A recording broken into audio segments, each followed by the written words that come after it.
ఇందిరమ్మ పేరు తీయగానే మంత్రి పొన్నం ప్రభాకర్ అడ్డుపడ్డారు. తమాషాగా ఉందా? ఇందిరమ్మ పేరు ఎందుకు వచ్చిందంటూ ఒక రేంజ్లో ఫైర్ అయ్యారు. వెంటనే రాకేష్ రెడ్డి తన వ్యాఖ్యలను వెనక్కి తీసుకోవాలని, క్షమాపణ చెప్పే వరకు మాట్లాడేందుకు అనుమతి ఇవ్వద్దంటూ డిమాండ్ చేశారు. ఇంత అవగాహన లేకుండా మాట్లాడితే మంచిది కాదు. ఏం తమాషానా? ఎందుకు ఇందిరమ్మ పేరు ఏం మాట్లాడుతున్నాడు? ఆయన ఏం మాట్లాడుతున్నాడు? దానికి ఏం భాష రికార్డు ఎందుకంటే మాట్లాడుతున్నాడు? క్షమాపణ చెప్ప ఇప్పుడు మాట్లాడేది సారా టెక్కిల గురించి. సారా టెక్కిల గురించి మాట్లాడుకుని ఇందిరమ్మ పేరు తీస్తాడా?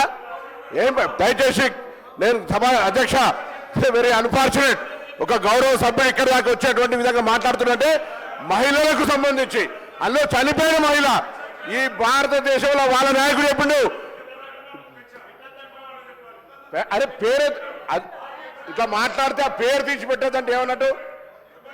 పెట్టు. ఇది this is very unfortunate sir. ఆయన పేరు అరే ఎట్లా మాట్లాడతారు మీరు అంతా పూర్తిగా? ఇది వెరీ అన్ఫార్చునేట్ అధ్యక్ష. ప్రశ్న ఆయన మాట్లాడించే ప్రశ్న లేదు అధ్యక్ష. ఆయన ఇది పొరపాటు అనేదాకా మాట్లాడించే ప్రశ్న లేదు.